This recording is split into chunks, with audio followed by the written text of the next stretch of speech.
बहुत लोग आना चाहते हैं अपनी अपनी गोल के साथ। वो समय आएगा तो चीजें सामने आ जाएंगी, लेकिन जन आक्रोश इतना है, जनता इतनी दुखी है कि आने वाले चुनाव में भारतीय जनता पार्टी का सफाया होगा। और जो मैंने कहा है कि ये नारा जो बदलेगा,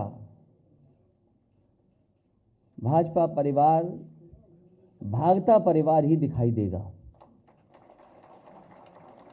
कल मैं सुन रहा था भारतीय जनता पार्टी के मन से ये कहा गया कि भारतीय जनता पार्टी ने जो लोक कल्याण संकल्प पत्र 2017 में दिया था उसको 90% पूरा कर दिया गया है और रहा बचा 2 महीने में पूरा हो जाएगा।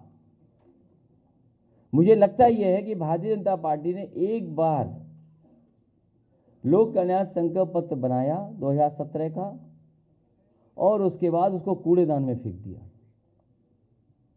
क्योंकि उसके बाद उन्होंने कभी पन्ना नहीं पलटा।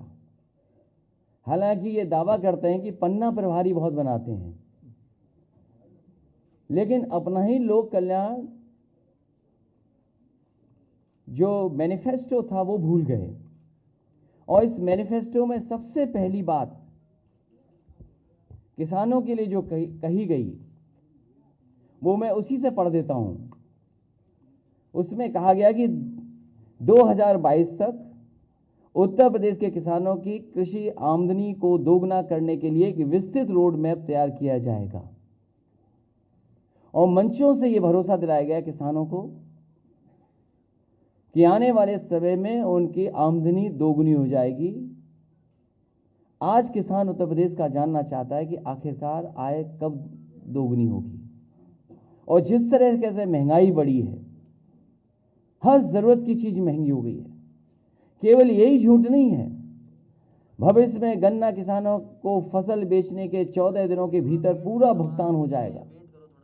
अभी भी कई चीनी मिलों का बकाया किसानों का बाकी है, अभी भी ये सरकार नहीं दे पाई है। और किसी पन्ने को आप पलट लीजिए, इस संकल्प पत्र का जनता को किया हुआ वादा एक भी पूरा नहीं हुआ है।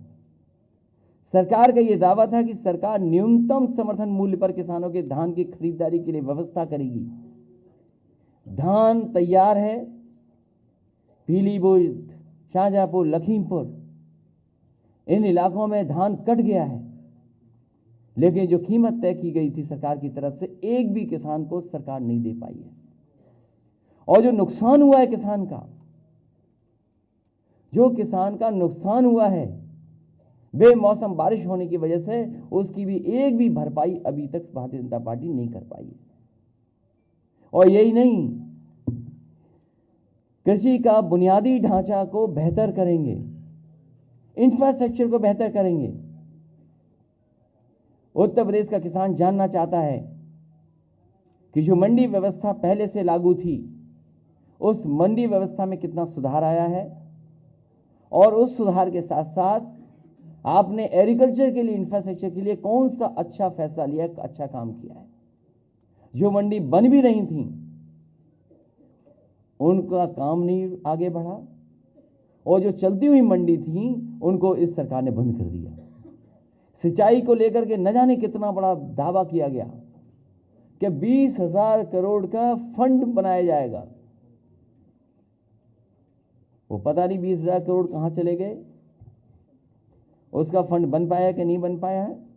बुंदेलखंड के सूखाग्रस्त इलाकों को लेकर के मैं आज कहता हूं, बुंदेलखंड की जनता ने सबसे ज्यादा भरोसा किया भारतीय जनता पार्टी पर।